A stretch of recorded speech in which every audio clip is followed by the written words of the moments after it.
Le millionnaire attendait des excuses, mais une fillette apparaît à sa porte, toute humble, demandant une chance pour sauver sa mère malade.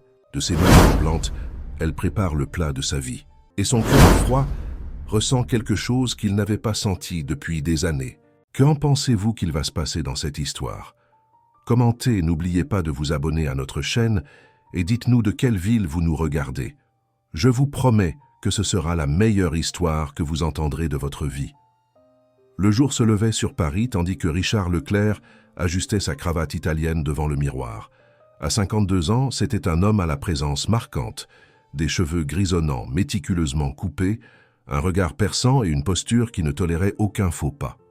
L'appartement en attique dans le 16e arrondissement, décoré dans des tons de gris et de noir, reflétait parfaitement sa personnalité. Impeccable, froid, calculateur. Il n'y avait pas de photos de famille, de souvenirs ou de tout autre indice suggérant qu'un être humain habitait ici, au-delà des costumes impeccables et de la cave à vin climatisée. Richard consulta sa Rolex, un cadeau qu'il s'était offert en prenant la présidence du groupe Horizon. Il était 6h30 du matin, l'heure à laquelle il partait invariablement pour le travail. La ponctualité n'était qu'une des innombrables règles non négociables qui composaient son existence millimétrée. Dans l'ascenseur, en descendant les 20 étages jusqu'au garage, il parcourait mentalement l'agenda de la journée. 2 réunions avec les actionnaires, la révision des contrats de la nouvelle filiale à Marseille et le licenciement de cette cuisinière qui avait osé s'absenter 2 jours de suite. Comment s'appelait-elle déjà? Madame Zélie? Célie? Peu importait. Les règles étaient les règles, et quiconque ne les respectait pas était dehors. La Mercedes noire glissa dans les rues de Paris pendant qu'il écoutait les nouvelles économiques. Le ciel grisâtre correspondait à son humeur habituelle, ni bonne ni mauvaise, simplement pratique, tandis que d'autres entrepreneurs se vantaient de construire des empires animés par la passion. Richard était fier d'avoir érigé le sien sur la base de la plus pure rationalité. L'émotion était un luxe qu'il ne se permettait pas, un luxe dangereux. Il arriva à l'imposant bâtiment qui abritait le siège du groupe Horizon à 7 heures précises. Le gardien le salua d'un « Bonjour, monsieur Leclerc », ne recevant qu'un signe de tête en réponse. Déjà dans l'ascenseur de direction, sa secrétaire, Sandrine, l'attendait avec l'agenda mis à jour et une tasse de café noir sans sucre. « Bonjour, monsieur Leclerc, j'ai confirmé tous vos rendez-vous. Les rapports de la filiale de Marseille sont sur votre bureau et le service du personnel a déjà préparé les documents pour le licenciement de Madame Céline, la cuisinière. » Ah, Céline. C'était donc ça son nom. Quelle a été son excuse pour son absence? Demanda-t-il sèchement, tandis qu'il marchait dans le couloir au mur de miroir menant à son bureau. Nous ne savons pas exactement, monsieur. Elle n'a pas répondu à nos appels. Elle a juste envoyé un message disant qu'elle était malade et incapable de venir. Richard eut un sourire sarcastique. Malade. Bien. Sûr? Comme si c'était le problème de l'entreprise? Mettons fin à cela aujourd'hui même. Appelez les RH à 10 heures. Sandrine se contenta d'acquiescer, habituée au tempérament de son patron.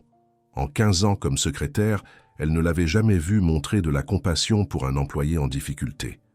Pour Richard Leclerc, les gens étaient des engrenages facilement remplaçables dans la machine corporative qu'il dirigeait. La matinée se déroula comme prévu. Richard mena les réunions avec la précision d'un chirurgien, réduisant les coûts inutiles et fixant des objectifs encore plus ambitieux pour le prochain trimestre. Les actionnaires repartirent satisfaits, non pas par sympathie pour lui, mais par respect pour sa capacité à multiplier les profits. C'est à cela qu'il servait après tout. À 10 heures, comme programmé, Sandrine entra dans le bureau accompagnée de Marc, du département des ressources humaines, apportant les papiers du licenciement. « Monsieur Leclerc, nous avons un imprévu », dit Sandrine, visiblement mal à l'aise. Il leva les yeux des rapports qu'il analysait, visiblement irrité par l'interruption. « Quel genre d'imprévu ? Madame Céline n'est pas venue pour la réunion de licenciement. Mais, sa fille est là, une petite fille d'environ 9, 10 ans. Elle dit qu'elle est venue travailler à la place de sa mère aujourd'hui. » Richard laissa échapper un rire bref et sec. « C'est une sorte de blague ?»« Non, monsieur, » intervint Marc. « La petite est en bas, à la réception. Elle a apporté un sac de provisions et insiste pour monter à la cuisine. Elle dit que sa mère est très malade et ne peut pas perdre son emploi. C'est absurde. Une enfant cuisinant dans une entreprise de cette envergure, renvoyez-la immédiatement. Et engager la procédure de licenciement pour faute grave de la mère. C'est complètement contraire à l'éthique. Sandrine et Marc échangèrent des regards embarrassés. Aucun des deux n'avait le courage de défier Richard, mais ils ne se sentaient pas non plus à l'aise à l'idée d'expulser une enfant qui était clairement désespérée. « Monsieur ne voudrait pas voir la petite avant ?» risqua Sandrine. Elle semble très déterminée. Elle a dit que sa mère a une forte fièvre depuis 2 jours et ne peut pas se lever. C'est pour ça qu'elle s'est absentée. Et depuis quand? Est-ce mon problème? Il y a des hôpitaux publics pour ça. Une entreprise est une entreprise. Si nous commençons à faire des exceptions pour des raisons personnelles, où allons-nous? Sandrine baissa les yeux, mais tenta une dernière fois. Elle s'appelle Julie. C'est une petite fille très polie. Elle a dit qu'elle sait cuisiner parce qu'elle aide sa mère depuis qu'elle est toute petite. Quelque chose dans ce nom fit hésiter Richard une seconde. Julie. Il ne connaissait aucune Julie, mais ce nom provoqua en lui une sorte d'écho lointain, comme s'il appartenait à un rêve, oublié. Il secoua la tête, chassant ce sentiment inconfortable. « Très bien, amenez-moi cet enfant, je vais lui expliquer personnellement pourquoi nous ne pouvons pas permettre ce genre de situation. » Quelques minutes plus tard, la porte s'ouvrit et Sandrine entra, accompagnée d'une enfant menue, aux cheveux bouclés attachés en une simple queue de cheval. Elle portait un t-shirt jaune délavé, un jean et des baskets usées. Elle tenait un sac de supermarché qui semblait trop lourd pour ses bras fins. « Monsieur Leclerc, voici Julie », annonça Sandrine avec douceur. La petite fille fit 2 pas en avant, le regardant droit dans les yeux. Richard remarqua que, malgré sa nervosité évidente, elle gardait le menton haut et le regard ferme. « Bonjour, monsieur », dit-elle d'une voix fluette mais décidée. « Je suis venue travailler à la place de ma mère aujourd'hui. Elle a beaucoup de fièvre et ne peut pas se lever. Mais je sais cuisiner, elle m'a appris. S'il vous plaît, ne la renvoyez pas. On a vraiment besoin de ce travail. » Richard sentit quelque chose d'étrange se produire en lui. La manière dont cet enfant le regardait, sans soumission mais aussi sans défi, juste, avec une détermination née de la nécessité, le désarma momentanément. Il se souvint de sa propre enfance quand il n'était pas encore le puissant Richard Leclerc, mais juste Richard, un garçon qui... Non, il n'allait pas s'engager sur cette voie. Il chassa les souvenirs et reprit le contrôle. « Écoute, Julie, je comprends ton inquiétude, mais une entreprise n'est pas un endroit pour les enfants. Tu devrais être à l'école maintenant, n'est-ce pas? » « Aujourd'hui, c'est samedi, monsieur, » répondit-elle avec simplicité. Richard cligna des yeux, confus. Il était tellement plongé dans sa routine de travail qu'il avait perdu la notion des jours de la semaine. En effet, c'était samedi, un jour où l'entreprise ne fonctionnait que partiellement, avec une équipe réduite, et il venait plus par habitude que par réelle nécessité. Même ainsi, poursuivit-il, se reprenant rapidement, nous ne pouvons pas permettre qu'une enfant travaille ici. Il y a des lois contre ça. Julie se mordit la lèvre inférieure, cherchant clairement des arguments. Ce n'est pas un vrai travail, monsieur. C'est juste pour aujourd'hui. Ma mère a juste besoin d'1 jour pour se rétablir. Demain, elle ira bien. Et je ne demanderai rien, je vous jure. Ses yeux sombres suppliaient, mais il y avait en eux une dignité qui aurait ému n'importe qui. N'importe qui, sauf Richard Leclerc. Du moins, c'est ce qu'il pensait. « Où est ton père ?» demanda Richard, essayant de trouver une solution plus raisonnable. Le visage de la petite fille se ferma un instant. « Il est parti quand j'étais bébé. Il n'y a que ma mère et moi. » Richard soupira. Il était sur le point de mettre fin à cette conversation absurde lorsque son regard tomba sur le sac que la fillette portait. À l'intérieur, on distinguait un oignon, quelques tomates, un bouquet d'herbes qui semblait être du basilic et du thym, et un paquet de pâtes. « Qu'as-tu l'intention de cuisiner ?» demanda-t-il, se surprenant lui-même de cette question. Le visage de Julie s'illumina à la chance de le convaincre. « Des pâtes à la sauce tomate avec des boulettes de viande. C'est la spécialité de ma mère, et elle m'a tout bien appris. Tout le monde ici adore quand elle en fait. Vous avez déjà goûté ?» Richard ne répondit pas. Il était paralysé par un souvenir. Soudain, une petite cuisine chaude, l'odeur de tomates fraîches et de basilic, une femme fredonnante en remuant la sauce rouge bouillonnante, une sensation de sécurité et d'appartenance qu'il avait oublié depuis longtemps. « Monsieur Leclerc !» La voix de Sandrine le ramena à la réalité. « Tout va bien ?» Il cligna des yeux plusieurs fois comme s'il se réveillait d'une transe. « Oui, je... réfléchis. » Il regarda de nouveau la petite fille qui attendait anxieusement, toujours agrippée à son sac d'ingrédients, pour une raison qu'il ne pouvait expliquer. Et Richard Leclerc exigeait toujours des explications logiques pour tout. Il se sentit incapable de renvoyer cet enfant. « Tu as déjà cuisiné toute seule avant ?» demanda-t-il en gardant un ton sérieux. « Oui, monsieur. Quand ma mère fait des heures supplémentaires ou quand elle est très fatiguée. Je sais faire des pâtes, du riz, des haricots, du steak. J'ai même déjà fait un gâteau toute seule. » La fierté dans la voix de la fillette était évidente.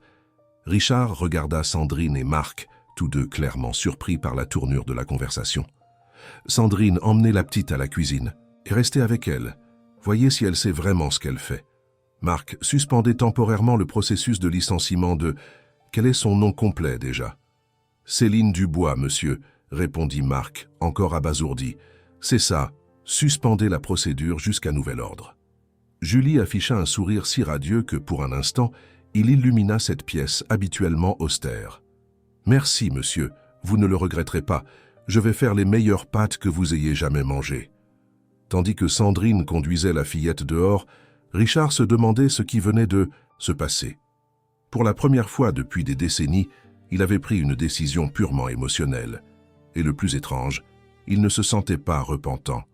Il retourna à ses rapports, essayant de retrouver sa concentration, mais son esprit revenait sans cesse à cette petite fille déterminée et à son sac de provisions. Vers midi, Sandrine retourna à son bureau. « Monsieur Leclerc, le déjeuner est servi. » Julie, « Eh bien, elle sait vraiment cuisiner. Les employés qui ont déjà goûté sont impressionnés. » Richard hocha la tête, feignant le désintérêt. « Bien, vous pouvez m'apporter mon déjeuner ici, comme d'habitude. » « En fait, monsieur, Julie a demandé spécialement que vous veniez au réfectoire. Elle a dit qu'elle veut voir votre réaction en goûtant son plat. » N'importe quel autre jour, Richard aurait refusé immédiatement. Il ne déjeunait jamais au réfectoire avec les autres employés. Mais aujourd'hui, quelque chose était différent. Quelque chose en lui, une curiosité endormie peut-être, le poussait à accepter cette invitation improbable. « Très bien, je descends. » Quand Richard entra dans le réfectoire, il perçut immédiatement le changement d'atmosphère. Les employés présents, une trentaine car c'était un samedi, discutaient avec animation, dans un climat très différent de la tension habituelle. Plusieurs le regardèrent avec surprise en le voyant entrer, certains s'étouffant même avec leur nourriture. Le président du groupe Horizon mettait rarement les pieds dans cet espace. Julie se tenait derrière le comptoir de service à côté d'une employée de cuisine qui l'aidait à servir les plats. Elle portait un tablier trop grand pour elle, probablement emprunté, qui lui donnait une apparence encore plus fragile. Mais le sourire sur son visage était fort, confiant. En voyant Richard, ses yeux brillèrent. « Vous êtes vraiment venu. Venez, venez goûter. J'ai fait ça spécialement en pensant à vous. » Déconcerté par cet accueil chaleureux, Richard s'approcha du comptoir. L'employé de cuisine lui tendit une assiette où les pâtes fumantes reposaient, couvertes d'une sauce rouge vibrante, parsemée d'herbes fraîches. L'arôme qui s'en dégageait était intense et accueillant. « J'espère que vous aimerez, » dit Julie anxieuse. « J'ai utilisé la recette spéciale de ma mère. » Richard prit l'assiette et se dirigea vers une table vide dans un coin, conscient des regards curieux qui le suivaient. La première fourchette fut un geste mécanique, juste pour satisfaire l'attente de cet enfant et mettre fin rapidement à cette situation inhabituelle. Mais alors la saveur envahit sa bouche et le monde autour de lui sembla disparaître. La sauce avait l'acidité parfaite des tomates équilibrées par la douceur des oignons caramélisés, les boulettes de viande étaient tendres et assaisonnées d'une combinaison d'herbes qui lui semblait bien trop familière. Une vague de souvenirs le frappa comme un coup de poing à l'estomac. Il était de nouveau dans une petite cuisine modeste, il avait peut-être 8 ans, et il observait, fasciné, une femme au visage doux lui enseigner l'importance de laisser la sauce mijoter lentement. La cuisine a besoin de temps et d'amour, Richard.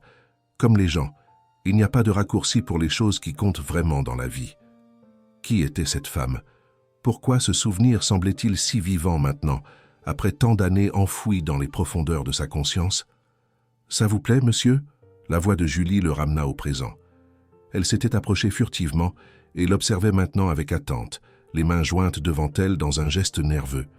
Richard réalisa qu'il s'était figé, la fourchette à mi-chemin de sa bouche. Il avala la bouchée et, à sa grande surprise, sentit une boule dans sa gorge. « C'est très bon, » dit-il, d'une voix qui ne semblait pas être la sienne. Le sourire de Julie s'élargit encore, illuminant son visage d'enfant. « Tant mieux, ma mère sera contente de le savoir. Elle dit toujours que sa cuisine est un câlin dans l'estomac des gens. » Un câlin dans l'estomac. La phrase déclencha une autre vague de souvenirs, la même voix douce disant « Mange encore un peu, Richard, tu dois devenir fort. » La cuisine de tante Céline, c'est un câlin dans l'estomac. Tante Céline. Céline. Serait-ce possible? Après tant d'années, Richard regarda la petite fille avec de nouveaux yeux, cherchant en elle les traits de la femme qui peuplait ses souvenirs fraîchement réveillés. « Ta mère, elle a toujours travaillé comme cuisinière? » « Oui, monsieur. D'aussi loin que je me souvienne. Elle dit qu'elle a appris de sa grand-mère, qui était la meilleure cuisinière d'Auvergne. Avant de travailler ici, elle cuisinait dans un petit restaurant du centre-ville et avant ça chez des particuliers. » Richard posa lentement sa fourchette. « Sais-tu si elle s'est déjà occupée d'un enfant, un garçon, il y a très longtemps ?» Julie pencha la tête, intriguée par la question. « Je crois que oui. Elle raconte des histoires d'un garçon dont elle s'est occupée quand elle était plus jeune. Elle a dit qu'il avait perdu sa mère très tôt et qu'elle a aidé à l'élever pendant un certain temps. » Le cœur de Richard s'accéléra. « Comment l'appelle-t-elle dans ses histoires? »« Richard. Comme vous. » Julie rit de la coïncidence, sans percevoir l'impact de cette révélation. Richard sentit le monde tourner autour de lui. Était-ce possible? La cuisinière qu'il était sur le point de licencier froidement, était-elle la même personne qui l'avait accueilli dans la période la plus vulnérable de sa vie, après la mort prématurée de sa mère? La femme qui l'avait nourri, pris soin de lui avait enseigné l'importance de l'affection dans les petits gestes quotidiens? Tandis que Julie retournait vivement au comptoir pour servir d'autres employés, Richard resta immobile, perdu dans un tourbillon de souvenirs longtemps refoulés. Comment ne l'avait-il pas reconnu? Bien sûr, plus de 40 ans s'étaient écoulés. Il n'était qu'un enfant quand il vivait sous le même toit. Ensuite, son père l'avait emmené, l'éloignant de tout ce qui pouvait lui rappeler sa défunte épouse, y compris la gentille employée qui avait temporairement assumé le rôle maternel.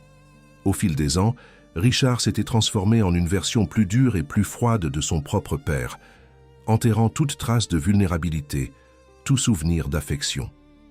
Il avait bâti un empire basé sur une efficacité implacable et l'absence d'émotion, jusqu'à ce qu'une fillette au regard déterminé et une marmite de pâtes à la sauce tomate commencent à fissurer la forteresse qu'il avait érigée autour de son cœur. En observant Julie servir joyeusement les employés, qui la traitaient avec des sourires sincères et des compliments chaleureux, Richard sentit quelque chose d'inhabituel germer dans sa poitrine, de la gratitude, du remords, et une envie soudaine de faire quelque chose qui ne faisait pas partie de son vocabulaire d'entreprise, réparer une erreur avant même de la commettre. Il se leva, décidé. Il devait en savoir plus. Il devait voir Céline en personne, confirmer ses soupçons, comprendre comment le destin les avait reconnectés de manière si improbable. Et peut-être, pour la première fois depuis des décennies, il devait remercier. « Julie !» appela-t-il, s'approchant du comptoir où elle travaillait. « Quand nous aurons terminé ici, j'aimerais rendre visite à ta mère, voir comment elle va. Pourrais-tu me donner votre adresse ?» Le visage de la fillette s'illumina d'espoir. « Vraiment? Vous allez rendre visite à ma mère? Ça veut dire qu'elle ne va pas être licenciée ?» Richard sentit le poids de ses décisions antérieures, la froideur avec laquelle il avait considéré le sort de cette famille. « Ne t'inquiète pas pour ça maintenant. Je veux juste voir comment elle va. » Tandis que la fillette notait vivement l'adresse sur une serviette en papier, Richard sentait que quelque chose de fondamental changeait en lui, comme si un morceau de glace commençait à fondre après un hiver trop long. Il ne savait pas exactement ce qui allait se passer ensuite, mais pour la première fois depuis de nombreuses années, il était prêt à suivre le chemin sans un plan méticuleusement calculé. L'odeur de cette sauce tomate l'avait ramené à une époque où il savait encore ce que c'était que d'être pris en charge, où il permettait encore à la vie de le surprendre. Et maintenant, une fillette de 9 ans avec une détermination plus grande que sa taille lui montrait que peut-être, juste peut-être, il y avait encore de la place pour recommencer. Richard resta dans le réfectoire jusqu'à ce que le dernier employé ait fini de déjeuner. Il observait avec une curiosité qu'il ne se reconnaissait pas comment Julie interagissait naturellement avec tout le monde. La fillette avait une manière spéciale, une gentillesse sans soumission, une joie qui ne demandait pas la permission d'exister, même au milieu des difficultés qu'elle affrontait certainement. Elle débarrassait les assiettes vides avec le même dévouement qu'elle avait mis à servir chaque portion, remerciant les compliments d'un sourire timide qui illuminait ses yeux sombres. Quand ils eurent enfin terminé, il était plus de 2 heures de l'après-midi. L'employé de cuisine aida Julie à tout nettoyer et à la fin serra la fillette dans ses bras comme si elles étaient de vieilles amies. « Tu cuisines mieux que beaucoup d'adultes, tu sais ?» dit la femme en caressant les cheveux bouclés de l'enfant. « Ta mère doit être très fière de toi. » Julie sourit, mais Richard remarqua un voile d'inquiétude traverser son visage. « Est-ce qu'elle va mieux ?»« Je suis parti très tôt ce matin. Elle dormait encore avec beaucoup de fièvre. » Richard sentit un pincement au cœur, une sensation inconfortable pour quelqu'un qui avait passé des décennies à ignorer tout sentiment qui ne soit pas l'ambition ou le pragmatisme. Il se racla la gorge, essayant de retrouver un peu de sa posture habituelle, et s'approcha des deux. « Julie, si tu veux, je peux te ramener chez toi maintenant. » Les yeux de la fillette s'écarquillèrent de surprise. « Vous-même, dans votre voiture ?»« Oui, » répondit-il simplement, s'étonnant de sa propre offre. Richard Leclerc, l'homme qui ne faisait pas d'exception, qui maintenait tout le monde à une distance de sécurité, offrait un trajet à une enfant qu'il connaissait depuis quelques heures à peine. « Ouah, je peux vraiment monter dans votre voiture? Elle est chic, hein? Ma mère raconte toujours qu'elle vous voit arriver avec tous les matins. » Tandis qu'il se dirigeait vers le parking, Richard se demandait si Céline l'avait reconnu. Si pendant toutes ces années, où elle préparait des repas dans le même bâtiment où il dirigeait son empire, elle avait su qui il était. Le garçon qu'elle avait un jour accueilli, maintenant transformé en un dirigeant implacable. Julie parlait sans arrêt pendant tout le trajet, montrant des lieux connus, racontant de petites histoires de son quotidien avec sa mère. Richard répondait par monosyllabes, traitant encore l'avalanche de souvenirs que le nom Tante Céline avait déclenché. À quelques rues du centre financier, ils entrèrent dans un quartier de classe moyenne inférieure, des appartements simples dans des immeubles sans ascenseur, de petites boutiques de quartier, des enfants jouant sur les trottoirs étroits. « C'est là, monsieur. »« 7. Immeuble jaune, » indiqua Julie. Richard gara la Mercedes noire dans la rue, suscitant les regards curieux des voisins. Une voiture comme celle-là apparaissait rarement dans ces parages. Julie sauta avec enthousiasme dès qu'il coupa le moteur et courut ouvrir le portail du petit immeuble de 4 étages. « On habite au 3e étage. Il n'y a pas d'ascenseur. Il faut monter par l'escalier. J'espère que ça ne vous dérange pas. » Richard acquiesça, la suivant. En montant les volets d'escalier, avec leurs marches usées et leurs rampes écaillées, il réalisa à quel point cet environnement était différent du monde, aseptisé et luxueux dans lequel il vivait. Ici, il y avait des odeurs de cuisine maison venant de plusieurs appartements, des conversations audibles à travers des portes mal isolées, des plantes dans des pots improvisés aux entrées, de petits signes de vie réelle se déroulant sans artifice. Au 3e étage, Julie s'arrêta devant une porte avec le numéro 32 peint à la main. Elle sortit une clé attachée à un cordon caché sous son t-shirt et ouvrit, appelant joyeusement « Maman, je suis rentrée et j'ai amené une visite !» L'appartement était petit mais accueillant. Un salon combiné à la cuisine, 2 chambres que l'on voyait à travers des portes entr'ouvertes, des murs à la peinture simple mais propre. Il y avait des plantes dans les coins, des coussins colorés sur le canapé usé, des photos de Julie à différents âges, dans des cadres modestes. C'était un foyer construit avec peu de moyens mais beaucoup de soin. « Julie, heureusement que tu es rentrée, ma chérie. J'étais inquiète. » La voix faible venait de la chambre de droite, suivie d'une toux sèche. Richard sentit son cœur s'accélérer. C'était une voix différente de celle qu'il gardait en mémoire, plus vieillie, plus fatiguée. Mais elle portait toujours la même cadence, le même accent auvergnat adouci par les années à Paris. « Maman, tu ne vas pas le croire. J'ai fait les pâtes comme tu m'as appris et tout le monde a adoré. Et regarde qui m'a ramené à la maison. » Julie courut vers la chambre, tandis que Richard restait paralysé dans le salon, se sentant soudainement vulnérable. Que dirait-il? Comment expliquerait-il sa présence ici? Comment réagirait-il en revoyant la femme qui, pour une brève période, avait été sa famille? Qui, ma chérie? La voix se fit plus proche maintenant, accompagnée de pas traînants. Et puis elle apparut sur le seuil de la chambre. Une femme d'une 50aine d'années, plus mince qu'elle ne devrait l'être, le visage marqué par des rides précoces de quelqu'un qui a travaillé dur toute sa vie. Elle portait une simple chemise de nuit et s'appuyait sur le montant de la porte. Son visage était pâle, avec des cernes profonds, témoignant de la fièvre qui la consumait. Quand ses yeux rencontrèrent ceux de Richard, il y eut un moment de confusion, suivi d'une reconnaissance et enfin d'un étonnement. « Monsieur Leclerc ?» demanda-t-elle, portant la main à sa bouche. « Vous, ici ?» Richard réalisa qu'elle ne l'avait pas reconnu comme le garçon de ses souvenirs, seulement comme le puissant homme d'affaires pour qui elle travaillait. Quelque chose en lui se contracta douloureusement. « Bonjour Céline », dit-il formellement. « Votre fille a fait un excellent travail aujourd'hui. J'ai pensé que je devais la ramener personnellement et voir comment vous alliez. » Céline regarda sa fille, puis de nouveau Richard, clairement confuse par cette visite inattendue. « Julie est allée travailler à ma place. Mon Dieu, je suis désolée. Je lui avais dit de rester à la maison, que j'appellerais pour expliquer dès que j'irai mieux. » Une nouvelle quinte de toux l'interrompit. « Maman, ne t'énerve pas. Monsieur Leclerc a adoré mes pâtes et il m'a même laissé rester à la cuisine. Personne ne m'a chassé. »« Vous devriez vous asseoir, » suggéra Richard, remarquant comment Céline s'appuyait lourdement contre le mur. « Julie, aide ta mère à retourner au lit. » La fillette soutint immédiatement sa mère, la guidant vers la chambre. Richard resta dans le salon, observant les photographies sur le mur. Il y en avait plusieurs de Julie à différents âges, à l'école, dans un parc, soufflant des bougies d'anniversaire. Sur certaines, Céline apparaissait, toujours avec le même sourire doux dont il se souvenait vaguement. Il n'y avait aucun homme sur les photos. Apparemment, Julie avait grandi sans figure paternelle, seulement avec sa mère. Son regard s'arrêta sur une photo en particulier, partiellement cachée derrière une autre plus grande. Elle était ancienne, jaunie par le temps. Il s'approcha et la prit avec précaution. Son cœur faillit s'arrêter en reconnaissant l'image.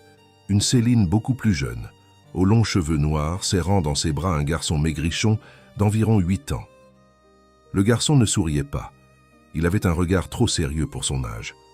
Richard se reconnut dans cet enfant réservé, qui venait de perdre sa mère d'un cancer foudroyant et avait été laissé aux soins de l'employé de maison pendant que son père s'enfonçait dans le travail et l'alcool pour faire face à son deuil.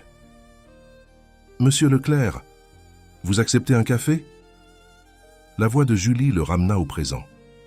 La fillette le regardait avec curiosité, trouvant probablement étrange sa fixation sur cette vieille photo. « Non, merci Julie. » Il hésita un instant, puis demanda « Qui est ce garçon sur la photo avec ta mère ?» Julie s'approcha, observant la photographie. « Ah, ça c'est Richard. L'autre Richard, pas vous, » précisa-t-elle avec la logique simple des enfants. « Ma mère s'est occupée de lui quand il était petit.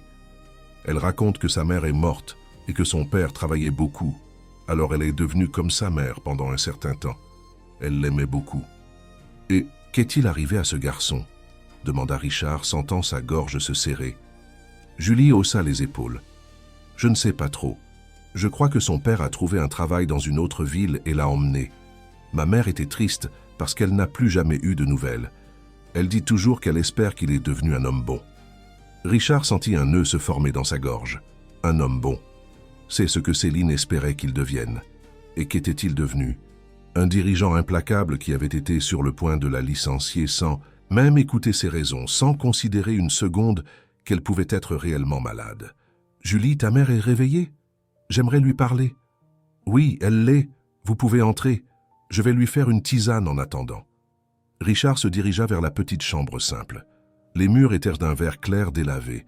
Il y avait une vieille commode avec quelques autres photos et un lit simple où Céline était adossée à des oreillers. Elle l'observait avec un mélange de confusion et d'embarras. Monsieur, je suis désolé de ne pas être venu travailler. Je ne m'absente jamais, vous le savez. Mais cette fièvre est venue si fort que je n'ai pas pu me lever. Et Julie, elle a tellement voulu aider qu'elle est partie sans que je m'en aperçoive. Je vous promets que ça n'arrivera plus jamais. » Richard secoua la tête, ayant honte de lui-même. Cette femme, même malade, s'inquiétait de justifier son absence, craignant pour la sécurité de l'emploi qui subvenait aux besoins de sa famille. « Vous n'avez pas besoin de vous excuser, Céline. En fait, c'est moi qui suis venu m'excuser. » Céline le dévisagea surprise. « Des excuses? Vous ?» Richard tira une chaise qui se trouvait dans le coin de la chambre et s'assit à côté du lit. Il posa la photo qu'il tenait encore sur la table de chevet. « Céline, vous vous souvenez de ce garçon ?» Elle regarda la photographie et ses yeux s'adoucirent au souvenir. « Bien sûr que oui. Le petit Richard. Comment pourrais-je l'oublier? Il a été comme un fils pour moi pendant cette année difficile. » Ses yeux revinrent sur Richard, sans encore faire le lien. « Vous avez connu sa famille ?» Richard prit une profonde inspiration. « Céline, c'est moi, je suis ce garçon. » Un silence lourd tomba sur la chambre. Céline le fixa intensément, ses yeux parcourant chaque détail de son visage, comme si elle cherchait dans ses traits durs d'un cadre d'âge mûr les traits du garçon qu'elle avait un jour connu. Lentement, la compréhension se forma dans son regard. « Richard, mon Dieu, c'est bien toi ?» Sa voix était un murmure étranglé. Tremblante, elle tendit la main, touchant avec hésitation son visage. Un geste si maternel que Richard sentit quelque chose en lui s'effondrer. « Toutes ces années, tu étais si proche, et je ne t'ai pas reconnu. » Une toux l'interrompit, la faisant se plier de douleur. Richard prit automatiquement le verre d'eau sur la table de chevet et le lui offrit. Le geste simple, prendre soin de quelqu'un, semblait étrange pour ses mains habituées à signer des contrats et des licenciements. Quand mon père m'a emmené, j'ai essayé d'oublier tout de cette période. La douleur de la perte était trop grande, expliqua-t-il, ressentant le besoin de justifier les années de silence. Avec le temps, j'ai bloqué tellement de souvenirs que je crois que j'ai même oublié ton visage. Et quand je t'ai retrouvé des années plus tard, je ne t'ai même pas reconnu. Tu es devenu un homme important, dit-elle avec une fierté sincère, ignorant complètement qu'il avait été son patron pendant des années sans la reconnaître. Un grand homme d'affaires, ta mère aurait été très fière. Quelque chose se brisa en Richard. Vraiment? Je n'en suis pas si sûr. Pourquoi dis-tu ça? Parce que je suis devenu exactement comme mon père. Froid, calculateur, obsédé par le travail et le succès. Tellement concentré sur la construction d'un empire que j'ai oublié de construire une vie. Il fit une pause, sentant le poids de ses propres mots. J'étais sur le point de te licencier aujourd'hui, tu sais, sans même vérifier pourquoi tu t'étais absenté. Pour moi, tu n'étais qu'une employée jetable de plus. Céline le regarda avec une compassion qu'il ne méritait pas. Richard, nous commettons tous des erreurs. L'important est de s'en rendre compte à temps pour les corriger. Comment peux-tu être si compréhensive? Après tout, parce que je connais ton cœur. J'en ai pris soin quand il était brisé en deux. Je sais qu'il y a de la bonté là-dedans, même si tu as essayé de l'étouffer. » À ce moment, Julie entra dans la chambre avec une tasse fumante de tisane. Ses yeux allèrent du visage de sa mère à celui de Richard, confuse par l'intensité de la conversation qu'elle avait clairement interrompue. « Tout va bien ?» demanda-t-elle avec hésitation. Céline adressa un sourire aimant à sa fille. « Oui, mon amour. En fait, ça va mieux que ça n'a été depuis longtemps. Savais-tu que Monsieur Leclerc et ce petit garçon sur la photo, celui qui m'appelait tante Céline, les yeux de Julie s'écarquillèrent comiquement. « Vous? Mais ma mère a dit que ce garçon était très silencieux et triste. Et vous êtes si... Sérieux? Important? » suggéra Richard avec un léger sourire. « Oui, » confirma Julie, encore bouche bée. « Ouah! C'est pour ça que vous avez tant aimé mes pâtes, parce que ça vous a rappelé la cuisine de ma mère. » Richard acquiesça, se souvenant de l'explosion de saveurs et de souvenirs que ce simple plat avait déclenché. « Tes pâtes m'ont rappelé quand ta mère cuisinait pour moi. C'était comme remonter le temps. » « La cuisine a ce pouvoir, » dit Céline, acceptant la tisane que sa fille lui offrait. « Elle garde les souvenirs, les sentiments. C'est pour ça que je dis toujours que cuisiner est un acte d'amour. » Richard regarda autour de lui dans cette petite chambre, si différente des environnements luxueux où il vivait et travaillait.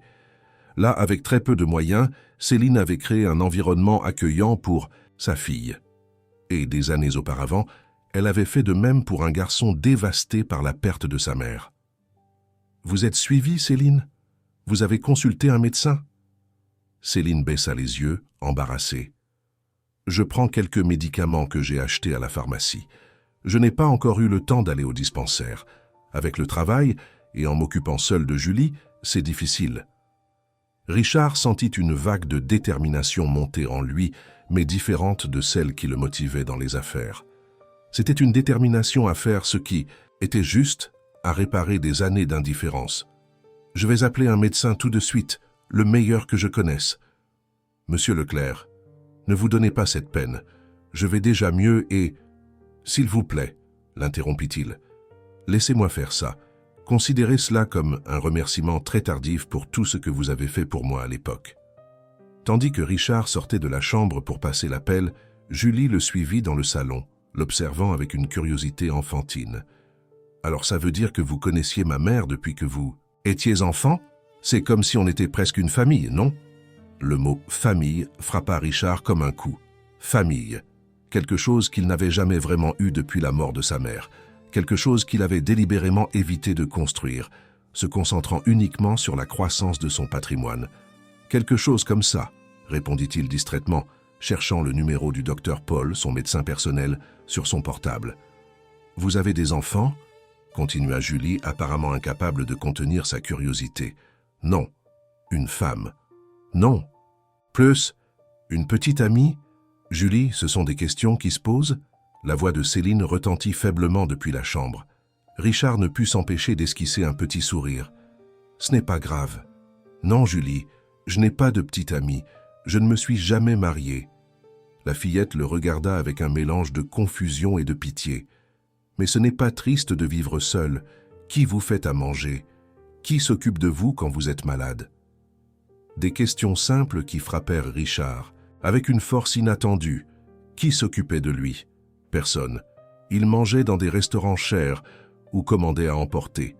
Quand il tombait malade, ce qui était rare, il prenait les meilleurs médicaments et continuait de travailler. Sa vie était un vide affectif comblé par des luxes matériels et des engagements professionnels. « J'ai des gens qui travaillent pour moi, » répondit-il finalement, « et je suis habitué à ma routine. » Habitué. Pas heureux, pas épanoui, juste habitué. Après avoir parlé au médecin qui promit d'arriver en moins d'une heure, Richard retourna dans la chambre de Céline. Elle semblait plus animée, avec une légère rougeur sur les joues qui pouvait être due à la fièvre ou à l'émotion des retrouvailles. « Le médecin est en route, » l'informa-t-il. « Il est très bon. Il prendra bien soin de vous. » « Merci, Richard. Je ne sais même pas comment vous remercier pour tant de gentillesse. C'est moi qui devrais vous remercier, pour tout ce que vous avez fait pour moi dans le passé et pour ce que votre fille a fait aujourd'hui. » Céline l'observa avec des yeux perspicaces, comme si elle pouvait voir au-delà de la façade du cadre prospère. « Tu sais, je me suis toujours demandé ce qu'il était advenu de ce petit garçon silencieux qui adorait dessiner pendant que je cuisinais. J'ai prié de nombreuses nuits pour qu'il ait trouvé le bonheur. » Richard déglutit, incapable de mentir devant ce regard. « J'ai trouvé le succès, le bonheur. C'est plus compliqué. Il n'est jamais trop tard pour changer de cap, mon fils. » Mon fils. Le mot le frappa comme une caresse longtemps oubliée. Quand était-ce la dernière fois que quelqu'un l'avait appelé ainsi, avec une affection sincère, sans arrière-pensée, ni intérêt? Le médecin arriva peu après. Un homme aux cheveux gris qui fut visiblement surpris d'être appelé pour une consultation dans un modeste appartement d'un quartier de classe moyenne. Mais, professionnel qu'il était, il ne posa pas de questions et examina Céline avec soin et respect. Un début de pneumonie fut le diagnostic. Rien de grave pour l'instant, mais ça pourrait le devenir si ce n'est pas traité correctement. Il prescrivit des antibiotiques, des antipyrétiques et un repos absolu pendant au moins une semaine. Richard assura que tout serait fourni immédiatement. Quand le médecin partit, Richard remarqua le regard inquiet que Céline échangea avec sa fille. Une semaine sans travailler signifiait une semaine sans salaire, quelque chose qu'une famille vivant d'un loyer et de factures mensuelles ne pouvait clairement pas se permettre. « Ne vous inquiétez pas pour le travail, dit-il, devinant ses pensées. Vous êtes en congé maladie rémunéré. Et quand vous reviendrez, votre emploi sera garanti. » Les yeux de Céline s'emplirent de larmes. « Merci, Richard. Je n'aurais pas su quoi faire. Avec les factures, le loyer, tout sera réglé, assura-t-il, avec la fermeté de celui qui a l'habitude de résoudre les problèmes. Maintenant, vous devez vous reposer. » Julie, qui assistait à tout depuis la porte, s'approcha timidement. « Vous reviendrez nous voir ?» La question innocente prit Richard par surprise. Rendre visite? Il ne rendait visite jamais à personne. Ses interactions sociales étaient strictement professionnelles ou, au mieux, des engagements formels avec d'autres dirigeants et leurs conjoints ennuyés. Mais en regardant cette fillette aussi courageuse et déterminée que vulnérable, et la femme qu'il avait un jour accueillie comme un fils, quelque chose changea en lui. Une décision se forma claire et sans équivoque, comme celle qu'il prenait dans les affaires, mais pour des raisons complètement différentes. « Oui, Julie, je viendrai vous voir demain, et j'apporterai les médicaments de ta mère. » Le sourire qui illumina le visage de la fillette valait plus que n'importe quelle conclusion de contrat millionnaire qu'il avait jamais réalisé. C'était comme si quelque chose d'endormi en Richard, quelque chose qu'il croyait mort depuis des décennies, commençait lentement à se réveiller. En quittant ce petit appartement accueillant, Richard Leclerc n'était plus le même homme qui y était entré quelques heures plus tôt.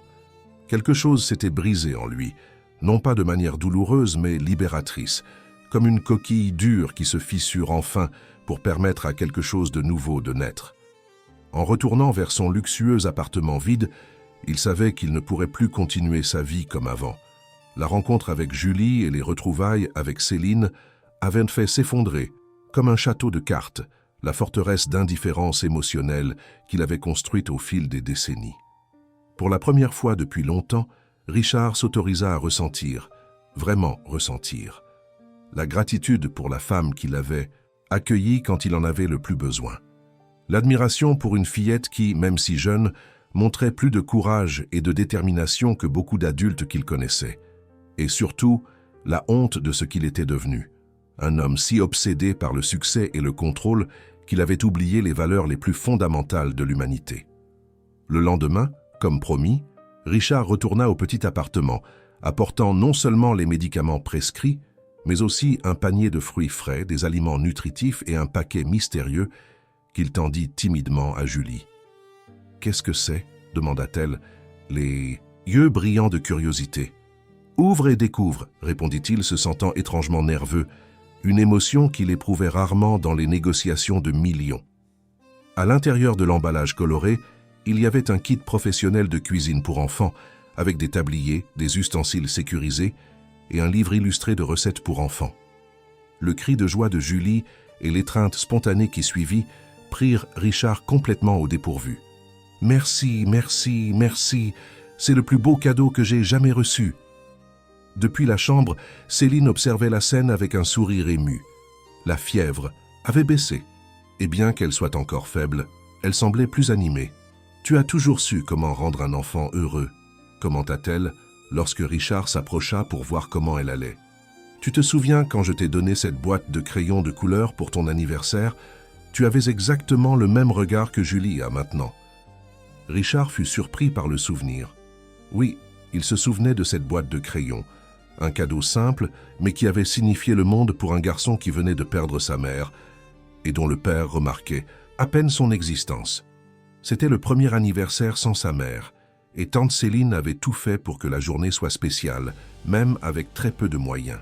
« Vous vous souvenez de tout » murmura-t-il, impressionné. « Certaines personnes marquent notre vie pour toujours, Richard. Tu as été l'une de ces personnes pour moi. » Pendant que Julie essayait avec enthousiasme son nouveau tablier dans la cuisine, Richard s'assit à côté du lit de Céline, sentant qu'il avait besoin de partager quelque chose que même lui n'avait pas encore complètement assimilé.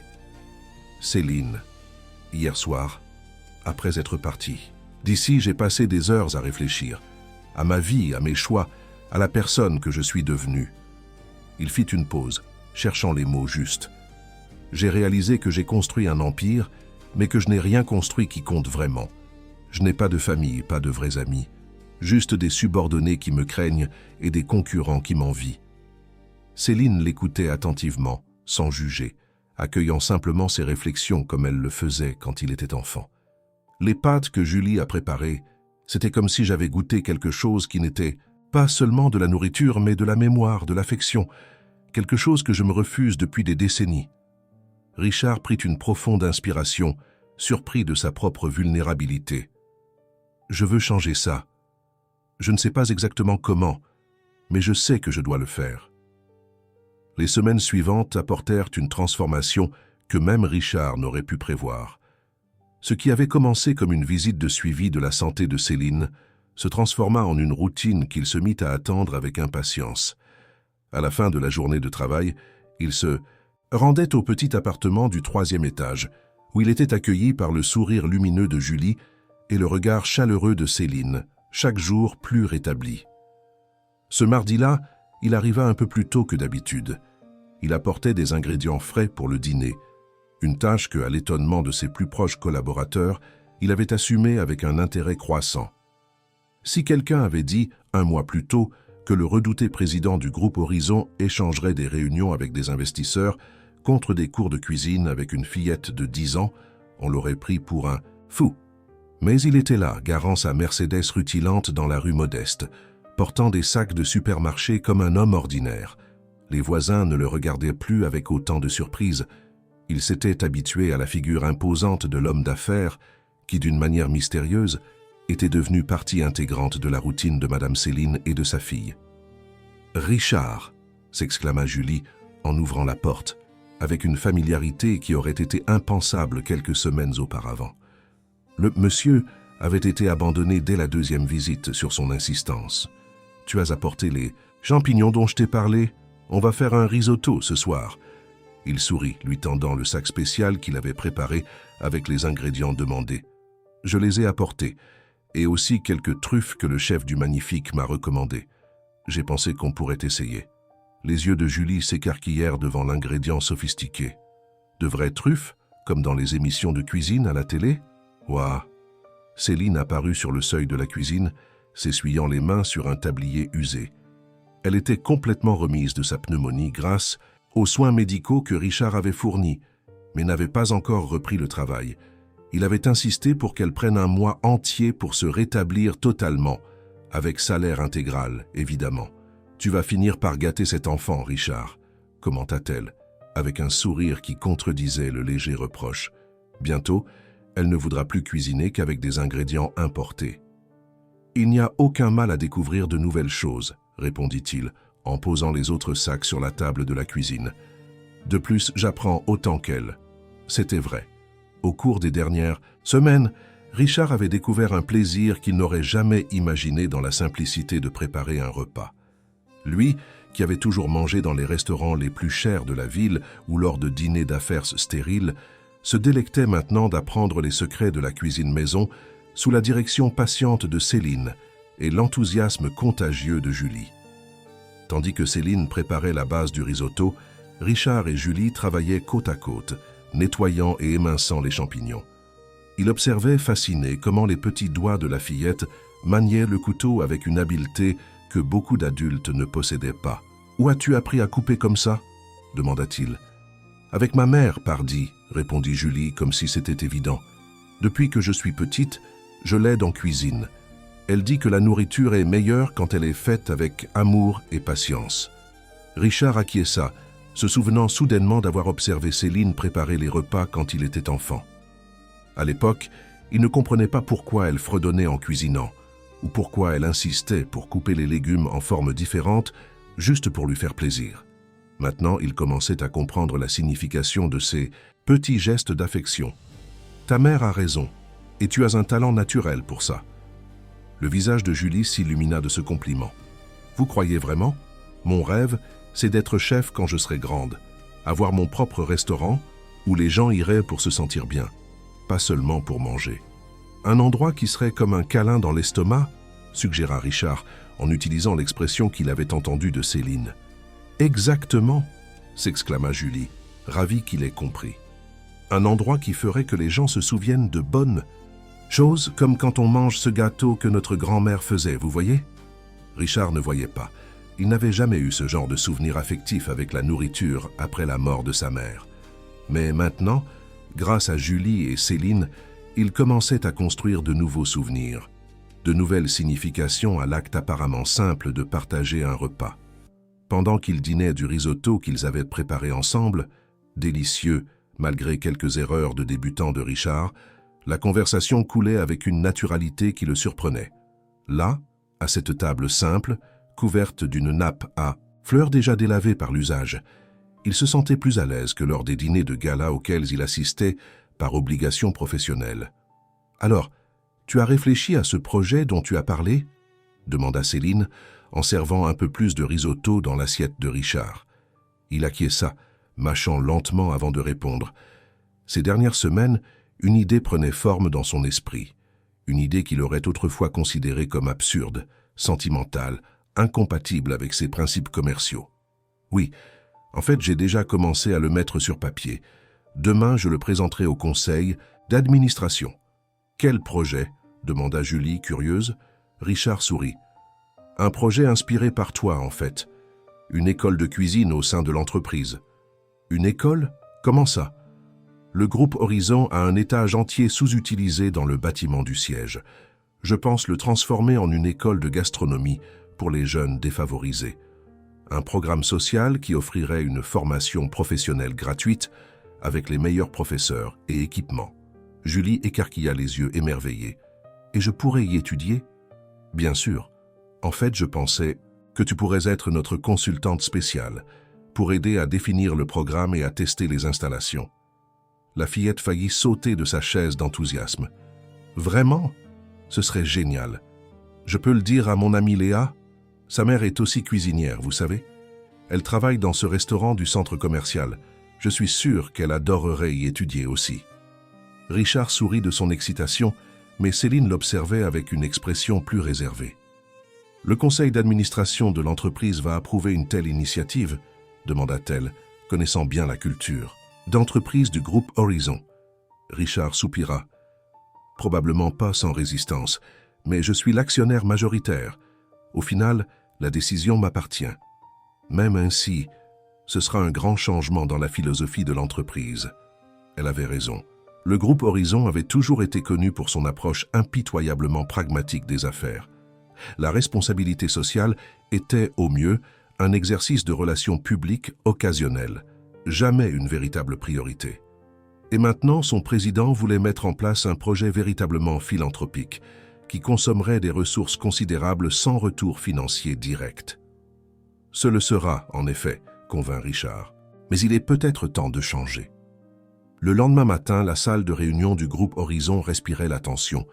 Les 8 membres du conseil d'administration, des hommes et des femmes triés sur le volet par Richard au fil des ans pour leur efficacité implacable et leur vision stratégique, observaient avec une perplexité croissante tandis qu'il présentait les détails du projet. Ah, et ainsi, l'Institut culinaire Horizon accueillerait initialement 50 jeunes de communautés défavorisées, offrant une formation professionnelle complète en gastronomie d'une durée de 2 ans. À la fin du cursus, les meilleurs élèves seraient orientés vers des stages dans des restaurants partenaires, avec possibilité d'embauche. Richard fit une pause, observant les réactions. Martine Tavernier, la directrice financière, avait les lèvres pincées en une fine ligne de désapprobation. Albert Valois, son bras droit depuis 15 ans, se grattait la tête, visiblement mal à l'aise. Les autres alternaient entre des expressions de confusion et de scepticisme. « Des questions ?» conclut Richard, bien qu'il sût déjà exactement ce qui allait suivre. Martine fut la première à se manifester. « Richard, avec tout le respect que je vous dois, vous proposez un investissement de près de 10 millions d'euros dans un projet qui ne génère aucun retour direct. Dans la conjoncture économique actuelle, cela me semble imprudent. Sans mentionner, ajouta Albert, que cela représente un changement radical dans la philosophie de l'entreprise. Nous sommes connus sur le marché pour notre efficacité et notre pragmatisme, pas pour, pour la philanthropie. Je comprends vos préoccupations, répondit Richard en gardant son calme. Mais voyez-vous, Ce n'est pas seulement un projet social, c'est un investissement dans l'image de l'entreprise, dans la fidélisation des employés et dans la création d'un écosystème d'innovation en gastronomie qui pourra à l'avenir générer des brevets, des publications et des consultations. C'était partiellement vrai. Richard avait structuré le projet de manière à inclure certains éléments qui pourraient éventuellement apporter un retour financier. Mais au fond, il savait que sa motivation principale était beaucoup plus personnelle et beaucoup moins calculatrice que tout ce qu'il avait jamais fait à la tête de l'entreprise. Néanmoins, insista Martine, la somme est substantielle. Nous pourrions atteindre les mêmes objectifs de marketing et d'image avec un investissement bien moindre en publicité conventionnelle. Richard prit une profonde inspiration. C'était le moment de vérité. Il pouvait reculer comme il l'aurait fait par le passé, en privilégiant la rationalité financière avant tout, ou il pouvait défendre ce en quoi, pour la première fois depuis longtemps, il croyait être vraiment important. Martine, Albert, vous tous, vous savez que j'ai toujours valorisé l'objectivité et les résultats concrets. Pendant des années, nous avons bâti cette entreprise sur la base de décisions froides et calculées, visant uniquement la maximisation des profits. Il fit une pause, pensant à Julie, à son enthousiasme en parlant de cuisine, à la façon dont ses yeux brillaient quand elle expliquait que cuisiner était une manière de montrer de l'affection. Mais je comprends maintenant qu'il y a une valeur au-delà des chiffres. Il y a quelques semaines, j'ai vécu une expérience qui m'a fait réévaluer beaucoup de choses. J'ai réalisé que notre obsession pour l'efficacité et les résultats immédiats peut nous aveugler sur des opportunités plus profondes et plus significatives. Le silence dans la salle était palpable. Il n'avait jamais entendu Richard Leclerc parler en ces termes. Ce projet n'est pas seulement une question de responsabilité sociale ou de marketing. Il s'agit de transformer des vies réelles. Il s'agit d'offrir des opportunités à des jeunes talentueux qui, autrement, n'auraient jamais accès à une formation professionnelle de qualité. Et depuis quand est-ce devenu une priorité pour le groupe Horizon ? Demanda Albert, clairement mal à l'aise avec ce changement de discours. Richard le regarda droit dans les yeux. Depuis maintenant, parce que j'ai décidé que ce le serait. La déclaration flotta dans l'air, chargée d'une autorité qui n'admettait aucune contestation. Même s'ils n'étaient pas d'accord, tous savaient que Richard restait l'actionnaire majoritaire et le président du groupe. Au final, s'il insistait, le projet serait approuvé. « Je ne demande pas la permission », continua Richard, adoucissant son ton. « Je communique une décision déjà prise, mais j'aimerais compter sur le soutien et l'expertise de chacun d'entre vous pour faire de ce projet un succès. Parce que, croyez-moi, ce sera un succès. » Après la réunion, Richard retourna à son bureau, se sentant à la fois épuisé et revigoré. Il n'avait pas affronté une résistance aussi directe du Conseil depuis des décennies, simplement parce qu'il n'avait jamais rien proposé qui s'éloignait autant de la philosophie de l'entreprise. Sandrine, sa secrétaire, entra timidement avec une tasse de café. « Comment ça s'est passé ?» demanda-t-elle, connaissant bien le tempérament des conseillers. « Comme prévu », répondit Richard, acceptant le café d'un signe de tête reconnaissant. Résistance totale, mais le projet ira de l'avant. Sandrine hésita sur le seuil, comme si elle voulait dire quelque chose de plus. Richard la connaissait depuis assez longtemps pour le remarquer. « Qu'y a-t-il, Sandrine ?»« C'est que, eh bien, les gens commentent, monsieur. Sur vos visites fréquentes chez Madame Céline, sur la petite Julie, sur ce changement soudain dans votre manière d'être. » Richard haussa les sourcils. « Des commentaires. Quel genre de commentaires ? Rien d'irrespectueux, » s'empressa de préciser Sandrine. En fait, la plupart trouvaient ça positif. Surprenant, mais positif. Certains employés ont même mentionné que vous avez souri davantage. Richard ne put retenir un rire. Souri davantage ? C'est un crime maintenant. Non, bien sûr que non. C'est juste que c'est différent. Vous avez toujours été si froid, distant, inaccessible. Sandrine baissa les yeux, embarrassée. Quelque chose comme ça. Et que pensez-vous de ces changements, Sandrine ? La question l'a pris au dépourvu. En 15 ans comme secrétaire, Richard lui avait rarement demandé son opinion personnelle sur quoi que ce soit. Je trouve ça bien, monsieur. Vous semblez plus léger, plus humain, plus humain. La phrase résonna dans l'esprit de Richard tandis que Sandrine se retirait. C'était exactement ce qu'il ressentait, comme s'il récupérait une humanité qu'il avait délibérément étouffée au fil des ans. En fin d'après-midi, comme convenu, Céline et Julie arrivèrent à l'entreprise. C'était la première fois qu'elles venaient ensemble à l'imposant siège du groupe Horizon. Céline, maintenant complètement rétablie, reprendrait le travail la semaine suivante. Mais aujourd'hui, la visite avait un autre objectif. « On est venu se voir où sera l'école », annonça Julie, sautillant presque d'excitation en traversant le luxueux hall d'entrée. Richard les conduisit personnellement, ignorant les regards curieux des employés. Au 15e étage, un espace vaste et vide les attendait.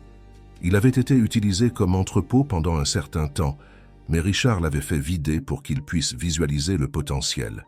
« Ici, dit-il, ouvrant les bras dans un geste ample, sera l'Institut culinaire Horizon. Nous aurons 10 postes de travail complets, une cuisine professionnelle pour les cours de démonstration, 2 salles de classe théoriques et un petit restaurant-école où les élèves pourront s'entraîner avec de vrais clients. » Julie courait d'un côté à l'autre excitée, imaginant ce que serait cet espace une fois terminé. Céline, cependant, semblait plus réservée. « C'est un projet ambitieux, Richard, » commenta-t-elle, lorsque sa fille s'éloigna pour explorer l'autre côté de l'étage. « Tu es sûr que c'est ce que tu veux ?» Il se tourna pour la regarder. « Pourquoi ce doute ?»« Parce que je te connais. À la fois le garçon que tu as été et l'homme que tu es devenu. Je sais que tu ne prends pas de décision sur un coup de tête ou par émotion. Et ça, elle fit un geste autour d'elle. C'est une décision clairement émotionnelle. » Richard réfléchit à ces paroles. En effet, à tout autre moment de sa vie, il n'aurait jamais envisagé un projet de cette nature. Il aurait calculé les risques, évalué le retour sur investissement, conclu que cela n'en valait pas la peine. Il est peut-être temps de prendre quelques décisions avec le cœur, pas seulement avec la tête, répondit-il finalement. Toutes ces années, je me suis concentré sur la construction d'un héritage financier. Il est peut-être temps de construire un héritage plus significatif. Céline sourit, lui touchant légèrement le bras, un simple geste d'affection qui, quelques semaines plus tôt, aurait fait reculer Richard. Maintenant, cependant, il le reçut avec naturel. « Tu parles comme le garçon sensible que j'ai connu, pas comme l'homme d'affaires implacable que tout le monde craint, » observa-t-elle. « Peut-être que ce garçon n'a jamais complètement disparu. Il a juste été refoulé pendant très longtemps. » Julie revint en courant, les yeux brillants d'excitation. « Richard, je peux dessiner comment je pense que la décoration devrait être. J'ai plein d'idées. On pourrait utiliser des couleurs vives, mettre des photos de plats délicieux sur les murs, faire un potager vertical sur ce mur qui prend le soleil. » Richard sourit, sincèrement charmé par son enthousiasme. « Bien sûr que tu peux. En fait, j'aimerais beaucoup ton aide pour planifier tout ça. » Les jours suivants, le projet avança rapidement. Richard engagea des architectes spécialisés en cuisine industrielle, mais insista pour qu'ils travaillent en collaboration avec Julie, prenant ses suggestions au sérieux. À la surprise des professionnels, beaucoup d'idées de la fillette étaient vraiment bonnes, en particulier celles liées à l'ambiance accueillante qu'ils voulaient créer. Pendant ce temps, la nouvelle du nouveau projet social du groupe Horizon commença à circuler sur le marché. Les journalistes économiques spéculaient sur les raisons du soudain changement de philosophie de l'entreprise. Certains analystes prédisaient un désastre financier, d'autres louaient l'initiative comme un exemple de responsabilité sociale d'entreprise authentique. Richard ignorait les spéculations. Pour la première fois de sa carrière, il ne se souciait pas de l'opinion du marché ou des fluctuations des actions de l'entreprise. Il y avait quelque chose de plus grand en jeu, quelque chose qui ne pouvait pas être mesuré dans les bilans trimestriels ou les projections de bénéfices. Un après-midi, alors qu'il examinait les plans d'architecte dans son bureau, il reçut une visite inattendue. Albert Valois, son directeur exécutif, frappa discrètement à la porte. « Vous avez une minute ?» demanda-t-il, avec une expression difficile à déchiffrer. Richard l'invita à entrer d'un geste. Albert était son homme de confiance depuis 15 ans, choisi précisément parce qu'il partageait sa vision pragmatique et implacable des affaires. Ou du moins, parce qu'il partageait la vision que Richard avait jusqu'à quelques semaines auparavant. « Que puis-je faire pour vous, Albert ?» Le directeur exécutif s'assit, visiblement mal à l'aise. « C'est à propos de l'Institut culinaire. J'ai quelques préoccupations. » Richard soupira intérieurement. Il s'y attendait. Quel genre de préoccupation? Les investisseurs sont nerveux, Richard. Nos principaux actionnaires remettent en question ce changement de cap soudain. Certains ont même suggéré que vous pourriez, traverser une sorte de crise personnelle. L'insinuation était claire et en d'autres temps, elle aurait rendu Richard furieux. Maintenant, cependant, il se contenta de sourire. Une crise personnelle? Peut-être. Ou peut-être une redécouverte personnelle. Quoi qu'il en soit, Albert, je vous remercie de votre inquiétude, mais le projet se poursuivra. Albert se racla la gorge, clairement mal à l'aise avec cette réponse tranquille. Il y a un autre aspect qui m'inquiète. Cette petite fille, Julie, et sa mère. Les rumeurs sur votre implication personnelle avec elle se répandent. Certains spéculent qu'il pourrait y avoir un conflit d'intérêts. Richard sentit une chaleur lui monter au cou. Non pas de honte, mais d'indignation. Conflit d'intérêts, expliquez-vous. Eh bien, vous avez licencié plusieurs cadres au fil des ans pour beaucoup moins. Vous vous souvenez de Maréchal. Il a été écarté parce qu'il avait embauché un cousin pour un poste de direction. Et maintenant, vous réaménagez un étage entier de l'entreprise à cause de la fille d'une cuisinière. Les gens parlent, Richard. Richard se leva lentement, posant les mains sur la table. Premièrement, Albert, je ne réaménage pas un étage à cause de Julie. Je crée une opportunité pour des dizaines de jeunes talentueux qui n'auraient pas la chance de développer leur potentiel autrement. Deuxièmement, en tant qu'actionnaire majoritaire, j'ai le droit de définir les orientations stratégiques de l'entreprise. Et troisièmement, il fit une pause, regardant directement son directeur exécutif. Julie et Céline sont ma famille, et je n'admets aucune insinuation à leur sujet. Albert pâlit. Il n'avait jamais entendu Richard utiliser ce mot, famille, dans quelque contexte que ce soit. Richard, j'essaie juste de protéger votre réputation et celle de l'entreprise. Vous avez toujours été si rigoureux avec... Les choses ont changé, Albert, l'interrompit Richard. J'ai changé, et il est peut-être temps que l'entreprise change aussi. Pour une œuvre de charité? Rétorqua Albert, ne parvenant pas à cacher son sarcasme. Non. Pour une entreprise qui reconnaît sa responsabilité sociale sans sacrifier son excellence commerciale. Richard se détendit légèrement, se rasseyant. Écoutez, Albert, je comprends vos préoccupations. Vraiment. Il y a un mois, je dirais probablement exactement la même chose que vous.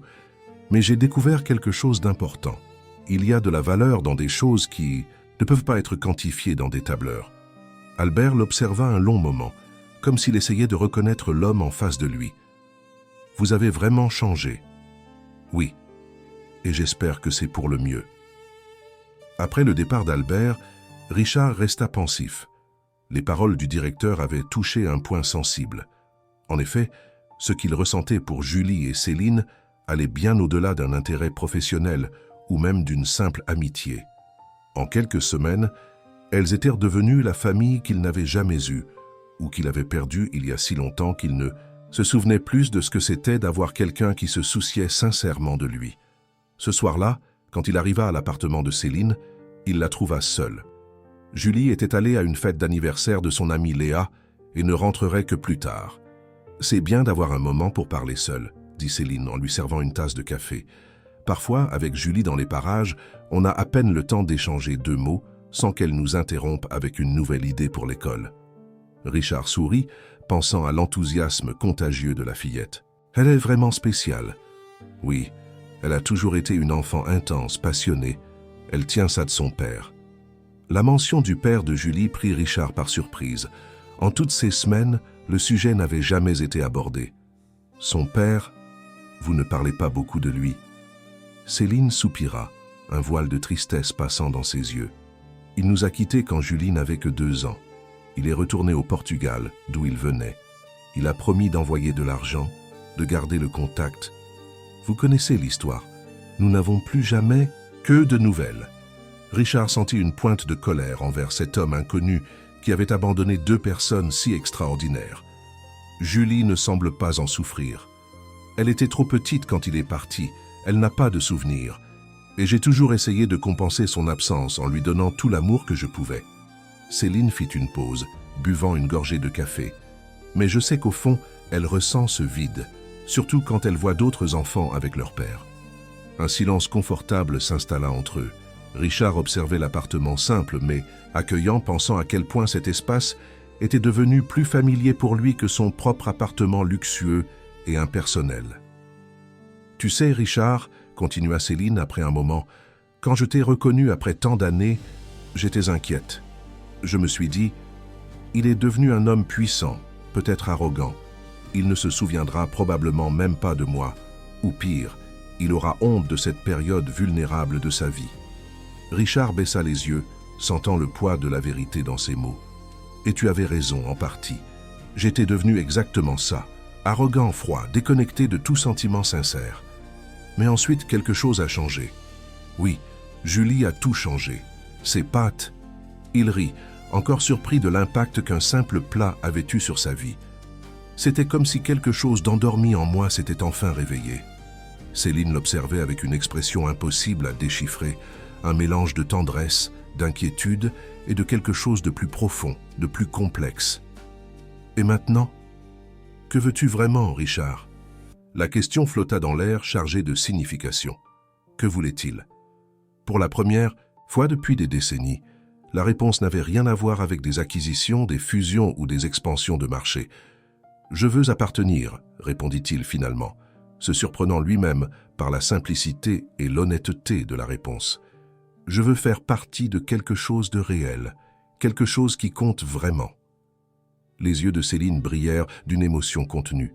« Et qu'est-ce que ce serait, exactement ?» Richard ne répondit pas immédiatement. Au lieu de cela, il se leva et se dirigea vers l'étagère du salon où était exposée la vieille photographie, lui et Céline, tant d'années auparavant. Il la regarda un long moment avant de se retourner. « Je veux faire partie de votre vie, Céline, pas seulement comme un visiteur, un bienfaiteur ou un ami lointain. Je veux... » Il hésita, cherchant les mots justes. « Je veux être une famille. » Une larme silencieuse coula sur le visage de Céline.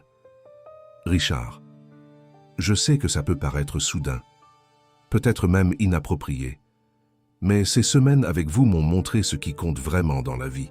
Et ce n'est pas l'argent, le pouvoir ou le statut, c'est la connexion, c'est l'appartenance. » À ce moment, la porte s'ouvrit et Julie entra portant une petite assiette recouverte de papier d'aluminium.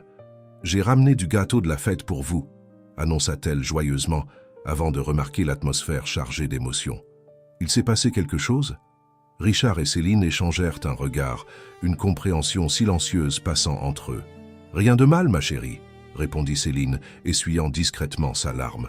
« En fait, Richard me racontait quelques nouvelles idées pour l'Institut. »« Ah oui? Quelles idées ?» demanda Julie, oubliant déjà le moment de tension qu'elle avait perçu. Richard sourit, sentant une certitude grandir en lui. Le chemin à venir ne serait pas facile, il y aurait des résistances au travail, des commérages, peut-être même des conséquences pour sa carrière. Mais, pour la première fois depuis des décennies, il suivait ce que son cœur lui disait, pas seulement ce que sa raison calculait.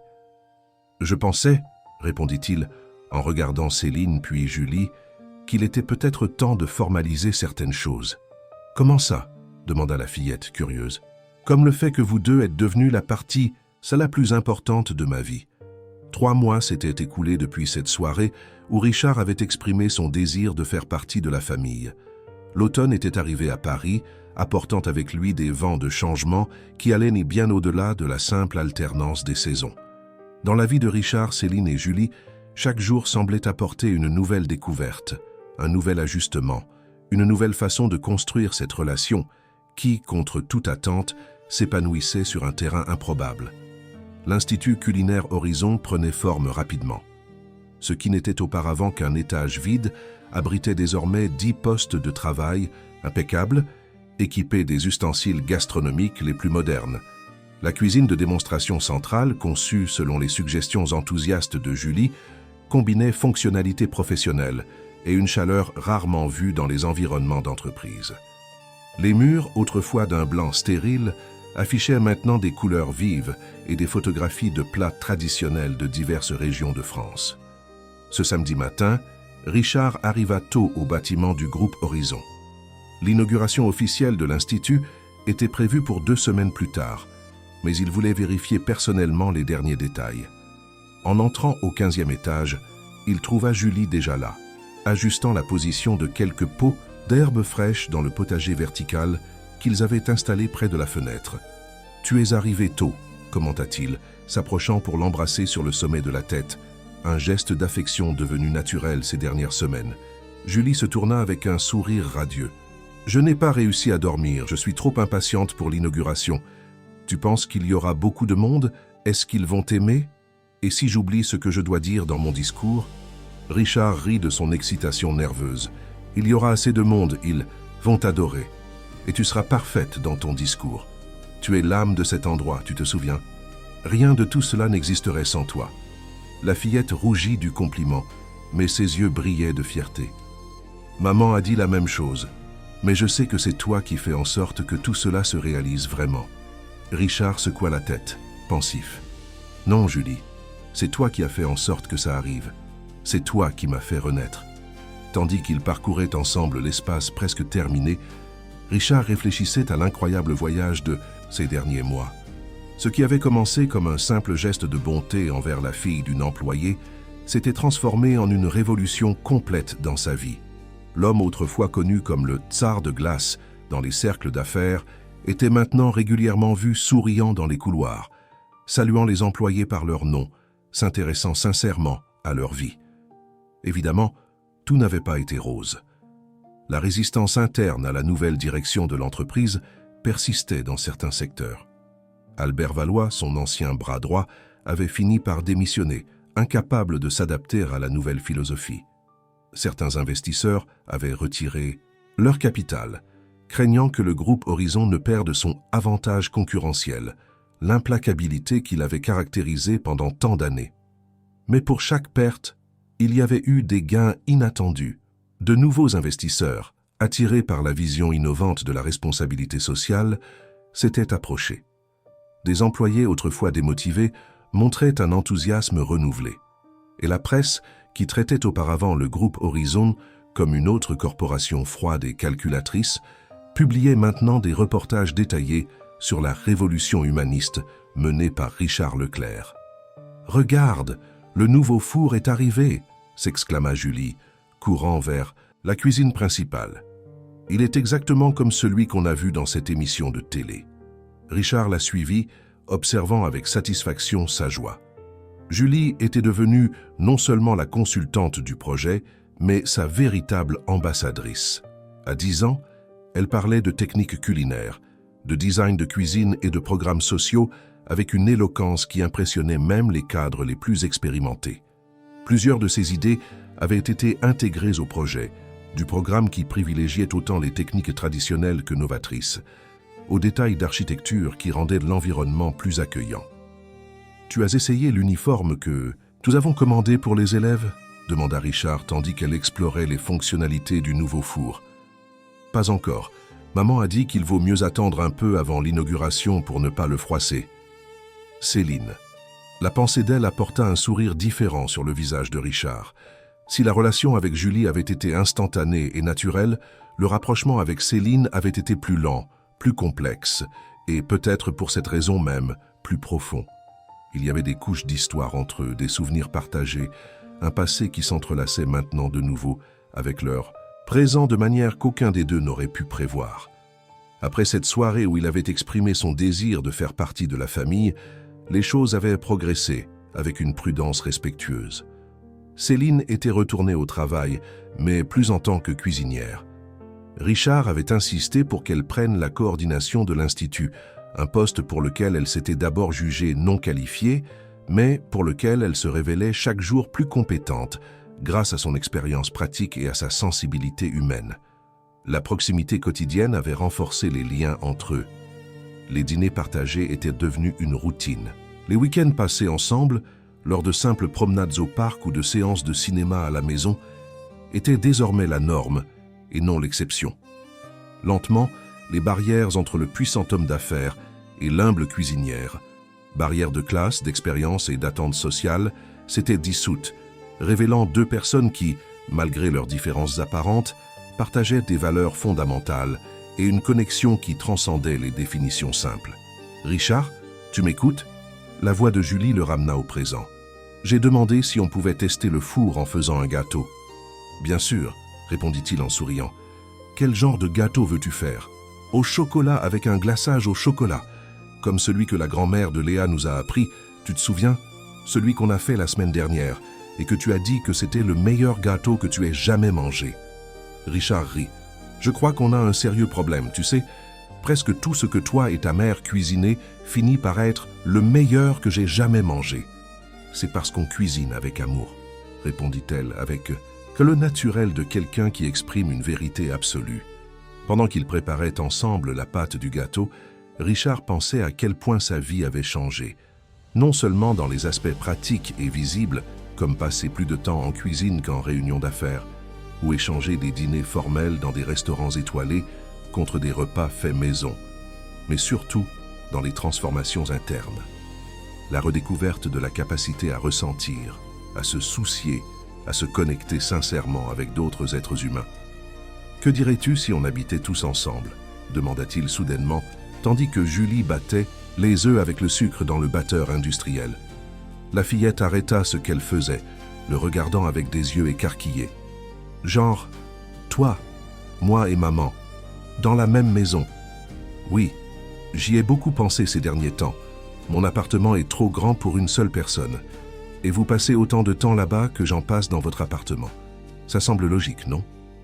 Le visage de Julie s'illumina d'un sourire si radieux qu'il répondit à la question avant même les mots. « Ce serait incroyable. On pourrait avoir une chambre rien que pour moi. Et une cuisine immense. Et peut-être même un chien. J'ai toujours voulu avoir un chien, mais maman disait que notre appartement était trop petit. » Richard rit de son excitation. « Calme-toi. Allons-y doucement. D'abord, il faut qu'on en parle à ta mère. C'est une décision importante qui nous concerne tous. » « Elle va dire oui, » déclara Julie avec la confiance absolue d'une enfant. « Elle t'aime beaucoup. L'autre jour, elle a même dit à tante Neuza qu'elle n'aurait jamais imaginé se sentir comme ça à nouveau. »« Comme ça? Comment ?» demanda Richard, son cœur s'accélérant légèrement. « Heureuse de cette façon spéciale, tu sais, quand les yeux brillent. » La simplicité de l'observation toucha profondément Richard. Heureuse de cette façon spéciale. C'était exactement comme il se sentait lui aussi, un bonheur différent de tout ce qu'il avait jamais connu auparavant. Pas la satisfaction momentanée de conclure une grosse affaire ou d'acquérir un nouveau bien de luxe, mais quelque chose de plus permanent, de plus vrai. La sensation d'être enfin là où il devait être, avec qui il devait être. Ce soir-là, après que le gâteau fut prêt et dûment apprécié, Richard ramena Julie à la maison. Céline les attendait, ayant préparé un dîner léger. Pendant que la fillette prenait son bain, ils restèrent seuls sur le petit balcon de l'appartement, observant les lumières de la ville. « Julie m'a dit que vous aviez fait un gâteau aujourd'hui », commenta Céline, son profil doux éclairé par les lumières de la ville. « Oui, elle était tellement excitée par le nouveau four que je n'ai pas pu refuser. »« Tu ne lui refuses jamais rien », observa Céline avec un sourire affectueux. « C'est difficile de dire non à ces yeux-là. Je sais. J'ai passé 10 ans à essayer de résister et à échouer misérablement. » Ils rirent ensemble, partageant l'expérience d'être complètement conquis par cet enfant extraordinaire. Puis Richard prit une profonde inspiration, rassemblant son courage pour ce qu'il devait dire.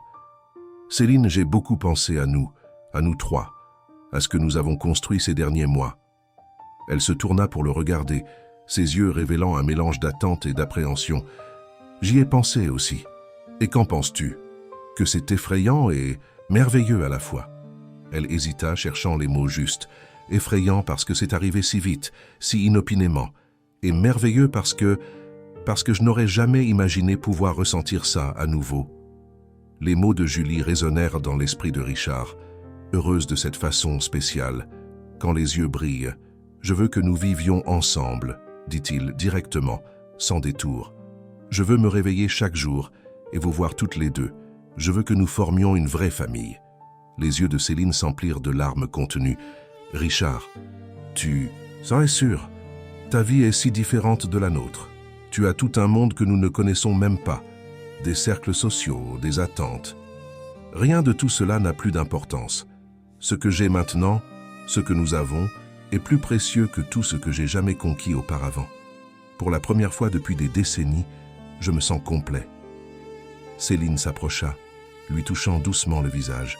« C'est très sérieux pour moi, Richard. Il ne s'agit pas seulement de nous deux, il s'agit aussi de Julie. Elle s'est déjà tellement attachée à toi, si quelque chose tournait mal. Ça n'arrivera pas, promit-il, couvrant sa main de la sienne. Je sais que ça semble rapide, mais j'ai aussi l'impression que nous ne faisons que reprendre quelque chose qui a été interrompu il y a longtemps, comme si, d'une certaine manière, nous avions toujours été destinés à être une famille. Une famille. Le mot flotta entre eux, chargé de sens et de promesses. Céline le fixa longuement, comme si elle cherchait dans ses yeux la confirmation que c'était réel, vrai, durable. « Oui », dit-elle finalement, avec une simplicité qui contenait des mondes d'émotions. « Vivons ensemble ». Le baiser qui suivit fut doux, presque timide, comme le premier chapitre d'une histoire qu'ils savaient tous deux longue et belle. 2 semaines plus tard, le jour de l'inauguration de l'Institut culinaire Horizon arriva enfin. Le 15e étage de l'imposant bâtiment d'entreprise bourdonnait d'activité dès les premières heures du matin. Journalistes, cadres, chefs renommés et, plus important encore, les 50 jeunes sélectionnés pour la première promotion attendaient avec impatience la cérémonie d'ouverture. Richard, impeccable dans son costume italien, observait les derniers préparatifs avec un mélange de fierté et de nervosité. Non pas pour les aspects pratiques de l'événement, Sandrine, sa fidèle secrétaire, s'était occupée de chaque détail avec son efficacité habituelle, mais pour la signification profonde de ce moment. C'était plus que l'inauguration d'un projet social, c'était la déclaration publique de sa transformation personnelle. « Tout est parfait », dit Céline, s'approchant discrètement. Elle portait une élégante robe bleu marine, une pièce que Richard avait insisté pour lui offrir pour l'occasion, malgré ses protestations initiales. « Tu es magnifique », répondit-il, incapable de contenir l'admiration dans sa voix. « Et tu es nerveux », observa-t-elle, ajustant légèrement sa cravate dans un geste affectueux.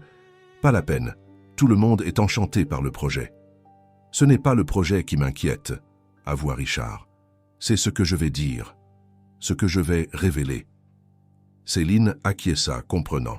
Ils avaient longuement discuté du discours d'ouverture, de la manière dont Richard avait l'intention de partager non seulement les détails techniques de l'Institut, mais aussi l'histoire personnelle qui se cachait derrière. Une histoire de perte, de retrouvailles et de rédemption qui, jusqu'alors, n'était connue que d'un cercle restreint de personnes. « Tout ira bien », assura Céline. « La vérité n'est jamais un motif de honte. » À ce moment, Julie apparut, radieuse dans son uniforme spécial, une version personnalisée des tabliers que les élèves porteraient, avec son nom brodé et une petite épinglette dorée l'identifiant comme consultante junior de l'Institut. « Vous avez vu combien de personnes sont déjà arrivées? Il y a même des gens de la télé. Et Marcel, ce chef célèbre de l'émission du dimanche, il est venu aussi. Est-ce qu'il va goûter ma sauce tomate ?» Richard et Céline échangèrent un regard amusé. L'excitation de Julie était contagieuse, dissipant toute nervosité qu'ils pouvaient ressentir. « Je suis sûr qu'il va adorer ta sauce », assura Richard. « Mais maintenant, nous devons nous préparer. La cérémonie commence dans 15 minutes. » L'auditorium improvisé au centre de l'étage était bondé. Outre les invités officiels, de nombreux employés du groupe Horizon étaient venus, curieux de voir de près la concrétisation du projet qui avait changé l'atmosphère de l'entreprise ces derniers mois. Lorsque Richard monta sur la petite scène, accompagné de Céline et Julie, un silence d'attente s'installa dans la salle. Il regarda le public diversifié, des cadres en costume, des jeunes de quartiers défavorisés avec leurs familles, des journalistes avec leurs carnets de notes prêts, et sentit une vague d'émotions qu'il aurait réprimée par le passé, mais qu'il embrassait maintenant comme faisant partie de qui il était vraiment. Bonjour à tous. Merci d'être ici en ce jour si spécial pour le groupe Horizon et, personnellement, pour moi. Sa voix était ferme, mais portait une émotion authentique que beaucoup n'avaient jamais entendue auparavant. L'Institut culinaire que nous inaugurons aujourd'hui n'est pas seulement un projet de responsabilité sociale d'entreprise de plus. C'est le résultat d'un voyage profondément personnel de redécouverte et de reconnexion. Richard fit une pause, regardant brièvement Céline et Julie qui l'encourageaient avec des sourires discrets. Beaucoup d'entre vous ne me connaissent que comme le président du groupe Horizon, un dirigeant axé sur les résultats l'efficacité et la croissance. Et pendant des décennies, c'est ainsi que je me suis défini moi-même. Je croyais que le succès signifiait exclusivement des réalisations professionnelles et l'accumulation de richesses matérielles. Il remarqua quelques regards surpris parmi les plus anciens cadres de l'entreprise, clairement mal à l'aise, avec cette exposition inhabituelle de la vulnérabilité de leur chef. Mais la vie a des manières surprenantes de nous enseigner ses leçons les plus précieuses. Il y a quelques mois, j'ai fait une rencontre inattendue qui a complètement changé ma perspective. J'ai rencontré une jeune chef extraordinaire. Il sourit à Julie, qui rougit intensément.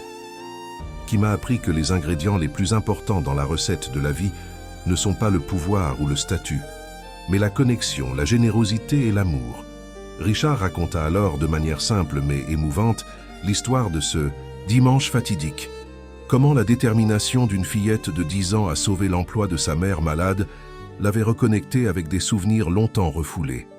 Comment la saveur de simples pâtes à la sauce tomate avait déclenché une avalanche de souvenirs et de sentiments qu'il pensait avoir oubliés pour toujours. La mère de cette jeune chef, poursuivit-il, en regardant Céline avec une émotion évidente, s'était occupée de moi quand j'étais enfant, après la mort prématurée de ma mère. Et par une coïncidence presque impossible du destin, nos chemins se sont à nouveau croisés tant d'années plus tard. Un murmure de surprise parcourut l'auditorium. L'histoire personnelle de Richard Leclerc était pratiquement inconnue. Il avait toujours gardé sa vie privée hermétiquement séparée de sa personnalité publique. Ces retrouvailles m'ont fait tout remettre en question sur ce que je croyais être le succès, les valeurs et les priorités. Elles m'ont fait réaliser que j'avais construit un empire, mais que j'avais perdu ma propre humanité en chemin. Richard expliqua alors comment l'Institut était né, non pas comme une stratégie de marketing ou de relations publiques, mais comme un moyen concret d'honorer les leçons apprises et de créer de réelles opportunités pour de jeunes talents qui, comme Julie, avaient une passion pour la cuisine, mais manquaient d'accès à une formation professionnelle de qualité. Cet espace, poursuivit-il en faisant un geste autour de lui, n'est pas seulement une école, c'est un symbole de transformation, la mienne personnelle, et celle que nous espérons catalyser dans la vie de chaque jeune qui passera par ici. Parce que nous croyons que la gastronomie peut être bien plus qu'une profession. Elle peut être un véhicule de connexion humaine, de préservation culturelle et de changement social.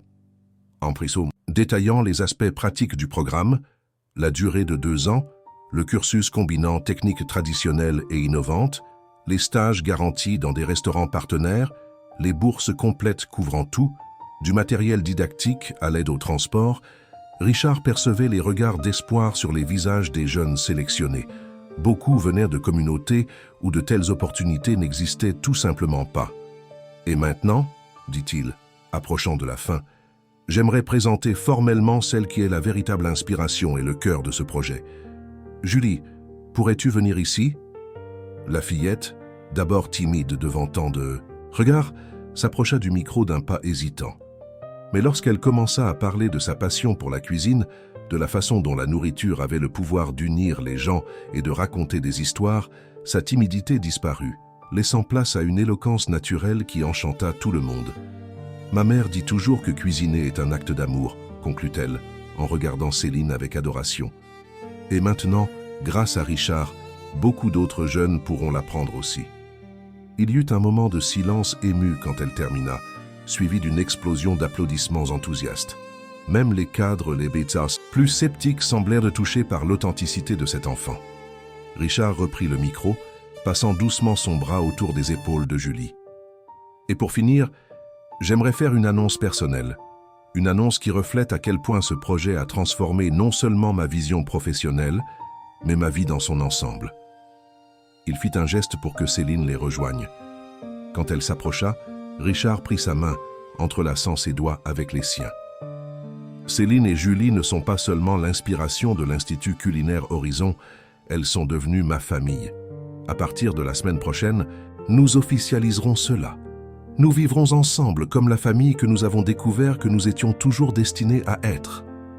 L'annonce fut accueillie par une nouvelle vague d'applaudissements, cette fois accompagnée de quelques sifflets et exclamations de surprise.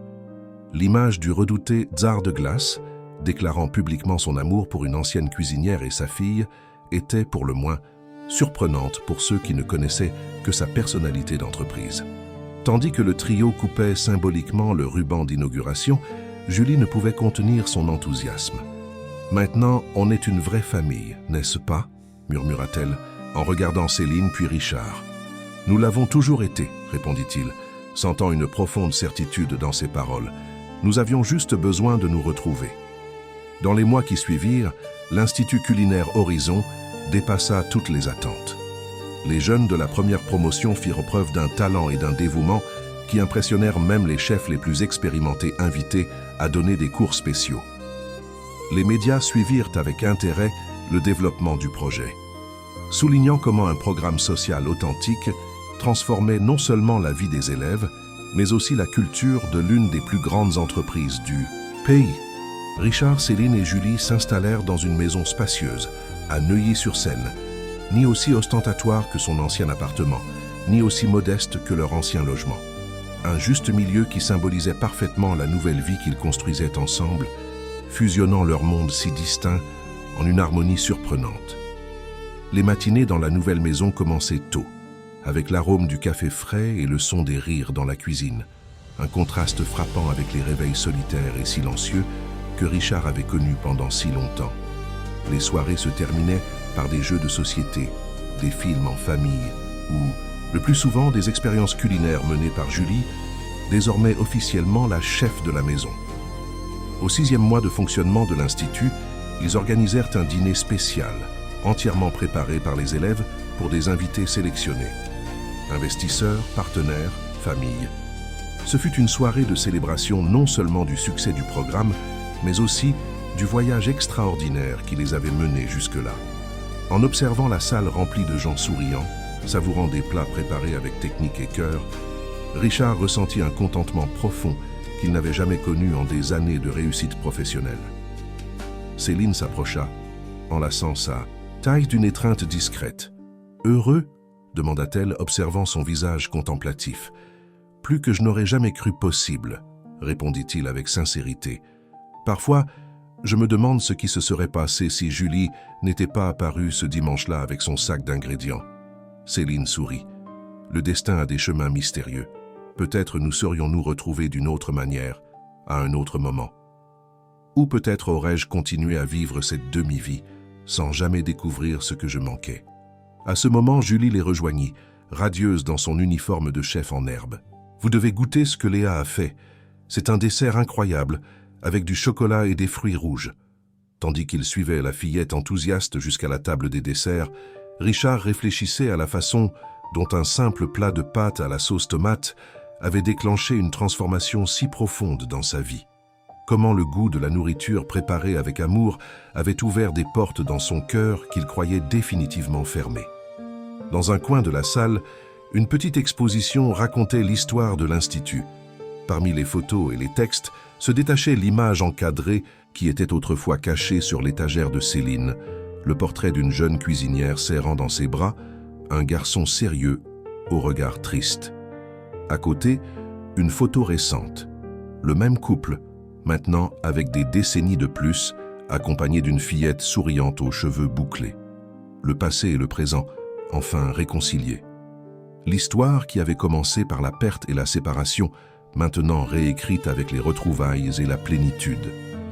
Alors que la soirée avançait, Richard observait avec fierté les jeunes élèves expliquer leur création aux invités. Beaucoup d'entre eux, issus de milieux aussi modestes que celui de Julie, gagnant maintenant en confiance et en compétences qui transformeraient leur avenir. La graine plantée par cette fillette courageuse avait grandi, devenant un arbre qui offrait ses fruits bien au-delà de sa propre famille. À un moment donné, il monta sur la petite scène improvisée pour remercier tout le monde de leur présence. Il regarda le public diversifié, cadres, chefs, élèves, familles, et se sentit véritablement comblé pour la première fois de sa vie d'adulte. Un dicton dit que la vraie mesure d'un homme ne se trouve pas dans les moments de confort, mais dans les choix, qu'il fait dans les moments de défis et de controverses, commença-t-il.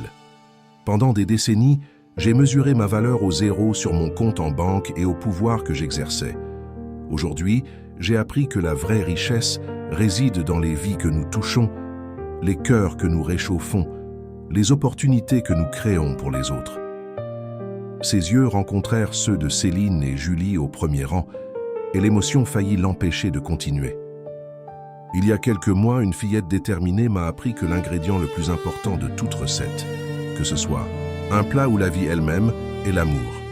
Et cette leçon, si simple et si profonde, a transformé non seulement mon existence personnelle, mais la direction de toute une entreprise. En concluant son discours, Richard ressentit une certitude absolue. L'empire qu'il avait bâti au fil des décennies était toujours important, avait toujours de la valeur. Mais son véritable héritage, ce qui compterait vraiment quand son heure viendrait, était là, dans cette salle. Dans la famille qu'il avait retrouvée, dans les jeunes dont il aidait à transformer la vie, dans la culture de compassion et de générosité qu'il cherchait maintenant à répandre, comme une sauce qui s'étend lentement dans l'assiette, assaisonnant tout ce qu'elle touche de sa saveur.